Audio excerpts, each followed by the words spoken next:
Good morning students. जैसे कि आपने पिछले वीडियो में पढ़ा, जाना पिछले वीडियो में आपने कि बैंकिंग क्या होता है, कमर्शियल बैंक्स क्या होते हैं और कमर्शियल बैंक्स को हम अपनी इकोनॉमी के या किसी भी इकोनॉमी के लिए commercial banks as a backbone कैसे काम करता है, ये सब सारी चीजें आपने लास्ट वीडियो में पढ़ी थी। आज का टॉपिक हमारा चैप्टर 6 है। चैप्टर बैंकिंग कमर्शियल बैंक के अंतर्गत जो टॉपिक है आज का हमारा वो है function of commercial banks. Topic है इसका फंक्शंस ऑफ कमर्शियल बैंक, कि भाई कमर्शियल बैंक्स कैसे काम करते हैं। ठीक है, ब्रॉडली कैटेगराइज, बड़े बड़े लेवल पर अगर हम बात करें कमर्शियल बैंक्स के वर्किंग की, तो वो ब्रॉडली 2 पार्ट्स में डिवाइडेड है। 2 पार्ट्स में इसको कैटेगराइज किया गया है। First one is primary functions, second one is secondary functions. First primary functions और second one is secondary functions. Sir जानने की कोशिश करते हैं प्राइमरी फंक्शंस कौन कौन से होते हैं कमर्शियल बैंक्स के और सेकेंडरी फंक्शंस कौन कौन से होते हैं। तो first one is primary function. Primary functions में पहला होता है accepting deposits. Second one is advancing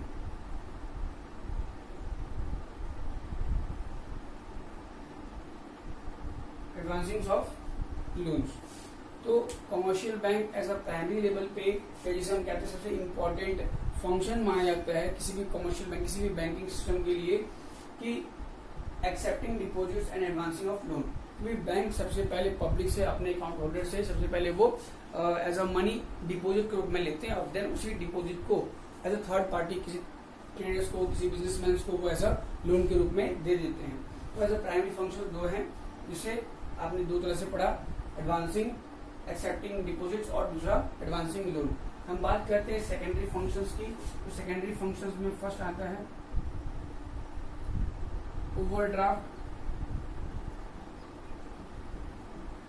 overdraft facility. Second one is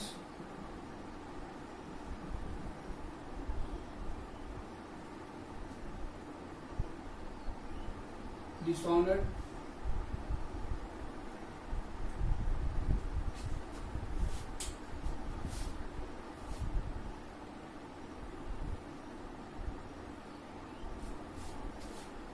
second one is discounting of bills,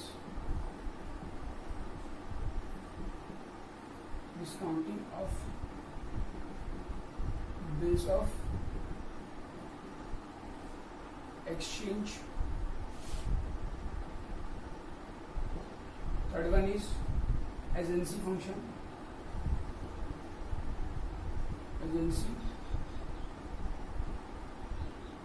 functions, and fourth one is general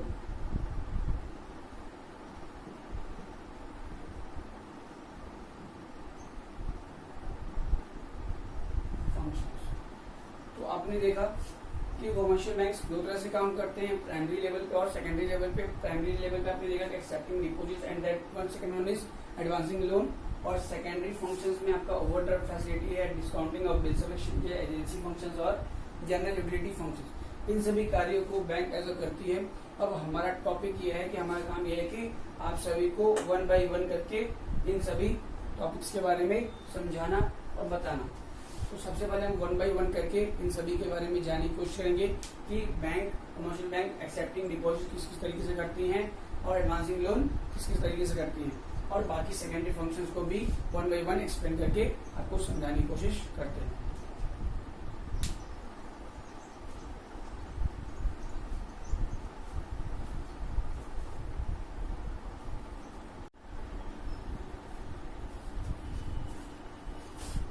next topic है हमारा accepting deposits के अंतर्गत। मैंने आपको बताया लास्ट स्टार्टिंग में कि function commercial banks broadly 2 heads में डिवाइडेड हैं, that is primary and secondary. फिर प्राइमरी में कुछ ट्रांजेक्शन्स होते हैं, सेकेंडरी में होते हैं, वो आपको बताया। अब time to come on the primary functions, that one is accepting deposits, another one is advancing of loan. First of all, we tell you about accepting deposits. They accept deposits. Bank जो होते हैं वो अपने account holder से money receive करते हैं in the term of deposits के रूप में in several forms, different type से, according to requirement of different sections of society. तरह तरह के सामाजिक वर्ग के लोगों से हर तरीके से बैंक डिपॉजिट्स लेते हैं, जिनमें से अधिकतर 3 पार्ट्स में कैटेगराइज्ड हैं। जब भी आप एटीएम वगैरह यूज करते हो तो आप देखते होंगे वहाँ पे 3 ऑप्शंस आते हैं, सेविंग अकाउंट, करेंट अकाउंट और एफडी टाइप का। तो आपने देखा कि यहाँ पे करेंट अकाउंट डिपॉजिट्स या फिर हम इसे डिमांड डिपॉजिट्स भी कहते हैं। Second one is fixed deposits, जिसको हम एफडी बोलते हैं शॉर्ट में, या इसे हम टाइम डिपॉजिट भी कहते हैं। And third one is saving deposits. इन तीनों के बारे में समझना है और डिफरेंसेस समझने हैं, पढ़ने। करेंट अकाउंट, एफडी और सेविंग डिपॉजिट्स में क्या डिफरेंसेस होते हैं आपके सामने हैं। They are deposits which are repayable by the bank on demand. Current account या डिमांड डिपॉजिट्स पब्लिक का या फिर अकाउंट होल्डर का वह पैसा होता है, वह रुपया होता है बैंक के पास, जिसे अकाउंट होल्डर जब चाहे तब अपने मनी को ले सकता है, निकाल सकता है डिमांड करने पे। जबकि एफडी जो होता है, deposits in which amount is deposited with the bank for a fixed period of time. जबकि बैंक का जो एफडी अकाउंट होता है वो एज ए अकाउंट होल्डर के लिए वन टाइम के लिए होता है कि वो स्टार्टिंग में एक पर्टिकुलर पीरियड ऑफ टाइम के लिए अपने एक fixed amount as a deposit करे, एंड एट द एंड जब वो मैच्योरिटी टाइम आए, जब उसका एंड डेट आए मैच्योरिटी का, उस वक्त वो उसको पूरे अमाउंट को प्लस इंटरेस्ट के साथ वो ले पाए। बात करते हैं third one is saving account या सेविंग डिपॉजिट से बोलते हैं। Deposits combine features of both current deposits and fixed deposits. Saving deposit जो होते हैं एक ऐसा अकाउंट है, एक ऐसा डिपॉजिट्स है जिसमें कि दोनों के बेनिफिट्स इसमें मिलते हैं आपको, कुछ करेंट अकाउंट के भी और कुछ एफडी अकाउंट के भी। इसमें लिखा हुआ है कि डिपॉजिट्स कंबाइन फीचर्स, इसके अंतर्गत जो डिपॉजिट्स होती हैं वो दोनों फीचर्स को कंबाइन करके रखा गया है, दैट इज करेंट डिपॉजिट्स का और फिक्स्ड डिपॉजिट्स का। नेक्स्ट टॉपिक है, नेक्स्ट पॉइंट है checkable facility without any restrictions. Meaning अगर आपके किसी पर्टिकुलर बैंक का करेंट अकाउंट है तो आप चेकेबल फैसिलिटी जो होती है आपको मिलती है और विदाउट एनी रिस्ट्रिक्शन। कहने का मतलब ये कि आप दिन भर में कितना भी चेक को यूज कर सकते हैं और कितना भी आप चेक का मतलब यूज कर सकते हैं, कोई रिस्ट्रिक्शन आपके पास नहीं है कि आपने एक दिन में 2 बार निकालना है, 3 बार निकालना है, 5, 6, 10, जितनी बार उतनी मर्जी आप अपने करेंट अकाउंट के बैलेंस को निकाल सकते हैं दिन भर में। जबकि बात करें एफडी का तो do not have checkable facility, यहाँ पे आपको चेक की फैसिलिटी नहीं मिलती है। क्यों? क्योंकि यहाँ पे आपको एक पर्टिकुलर अमाउंट एक फिक्स पीरियड ऑफ टाइम के लिए रखना होता है, इसलिए यहाँ पे चेक का फैसिलिटी नहीं मिलता। जबकि सेविंग डिपॉजिट्स की बात करें तो checkable facility with some restrictions to discourage frequently use of saving deposits. कहने का मतलब ये कि सेविंग डिपॉजिट्स में आपको चेकेबल फैसिलिटी तो मिलती है, चेक तो मिलता ही है बैंक के द्वारा कि आप उसको चेक के द्वारा अपने डिपॉजिट के मनी को निकाल सकते हैं, लेकिन रिस्ट्रिक्शन ये होता है कि आप दिन भर में 2 या 3 या फिर महीने में 3 या 4 इस तरह की चीजें हैं कि आप निकाल सकते हैं अपने डिपॉजिट मनी को। ऐसा इसलिए किया जाता है ताकि हम अपने पब्लिक को या फिर अकाउंट होल्डर को डिस्करेज कर सके, मतलब उसको प्रोत्साहित ना करें कि वो बार बार अपने मनी को निकाले। ऐसा रीजन इसलिए है क्योंकि सेविंग डिपॉजिट्स पे बैंक इंटरेस्ट देती है और जब वो इंटरेस्ट देगी तो कुछ मनी अकाउंट होल्डर का बैंक के पास होना चाहिए ताकि वो उसको इंटरेस्ट दे सके। इसीलिए यही कारण है कि यहाँ पे चेकेबल फैसिलिटी है, लेकिन कुछ रिस्ट्रिक्शंस के साथ कि भाई आप महीने में या दिन में इतना ही एक लिमिटेड चेक को ही आप यूटिलाइज कर सकते हैं या उसके माध्यम से अपने कैश बैलेंस को, अपने डिपॉजिट्स को निकाल सकते हैं।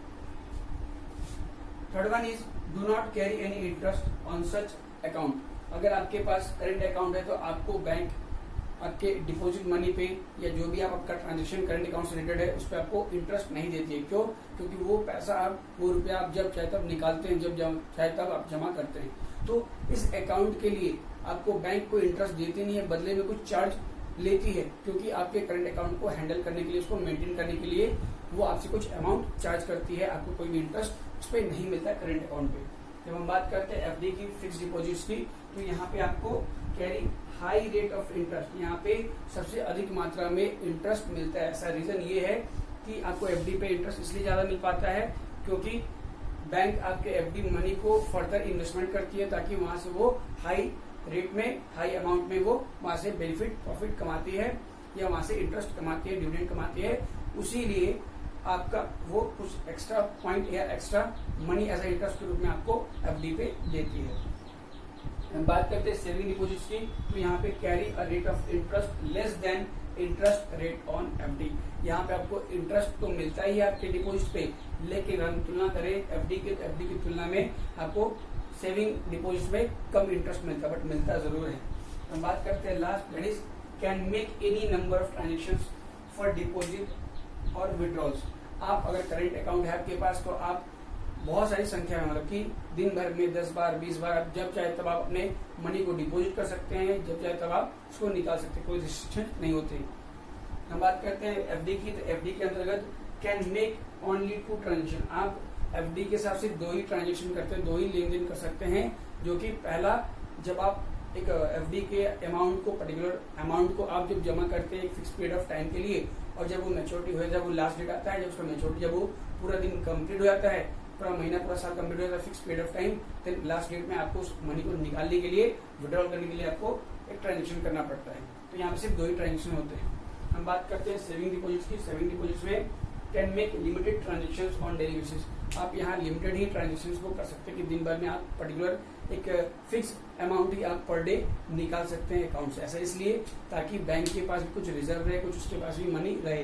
सपोज मान लीजिए कि एक पर्टिकुलर बैंक है XYZ, उस बैंक में अगर 100 डिपोजिटर हैं, 100 लोगों ने अपनी मनी को डिपॉजिट किया है, अगर वहां पे सभी पूरे मनी को निकालने चले गए तो क्या वो बैंक किसी फर्दर तीसरे को क्या वो लोन दे पाएगी? नहीं दे पाएगी। यही कारण है कि बैंक एज ए इंटरेस्ट देती है सेविंग्स पे। यही कारण है कि वो उनसे एक लिमिट मात्रा में ही कहती है कि आप अपने मनी को निकालो। पूरा निकाल लेंगे तो फिर वो थर्ड पार्टी को वो लोन नहीं दे पाएंगे या फिर वो इंटरेस्ट भी देने के सक्षम नहीं रह पाएंगे। तो ये सारी चीजें आपको पता होनी चाहिए कि बैंक के प्राइमरी फंक्शंस के अंदर जो एक्सेप्टिंग डिपॉजिट्स है, उन डिपॉजिट्स पे कैसा treatment bank as a account holder के साथ करती है, उनका क्या ट्रांजेक्शन होते हैं। तो इस तरह से आपने देखा अभी कि एक्सेप्टिंग डिपॉजिट के अंदर क्या क्या चीजें आती हैं और किस तरह से होती है। नेक्स्ट टॉपिक है हमारा एडवांसिंग ऑफ लोन्स।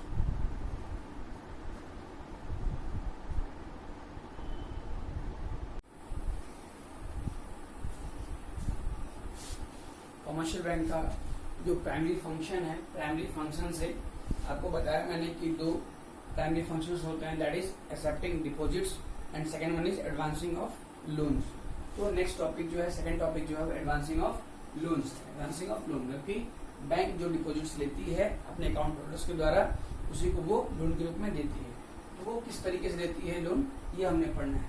तो लिखा after keeping certain cash reserve, मतलब कि बैंक को कुछ ऑर्डर होते हैं, कमर्शियल बैंक्स को आरबीआई के द्वारा गाइडलाइंस मिली होती है कि आपने अपने डिपॉजिट्स का पूरा अमाउंट लोन के रूप में नहीं देना। तो आपने क्या करना है, कुछ पोर्शन अपने मनी का जो आपने रिसीव किया डिपॉजिट्स के रूप में, उसका कुछ परसेंटेज रखने के बाद बाकी का पैसा, बाकी का रुपया आप अपने किसी भी थर्ड पार्टी को, ट्रेडर्स को, इन्वेस्टर्स को आप एज अ ग्रांट लोन कर सकते हैं, लोन दे सकते हैं।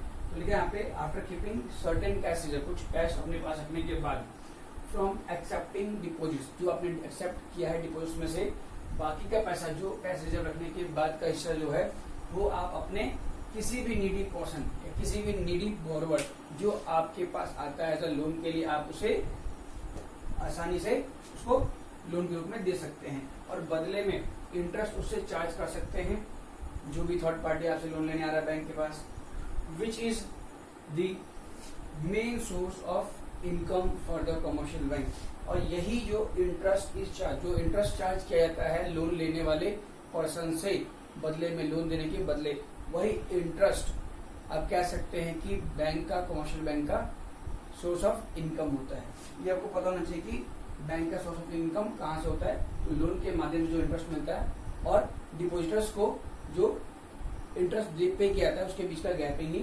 बैंक का सोर्स ऑफ इनकम होता है। हम बात करते हैं एडवांसिंग ऑफ लोन के अंदर जो 3 चीजें आ रही हैं, कैश क्रेडिट होती है बैंक के अंदर, डिमांड लोन होते हैं और शॉर्ट टर्म लोन होते हैं, जो बैंक एज अ प्राइमरी के अंतर्गत जो एडवांसिंग लोन के तरीके हैं।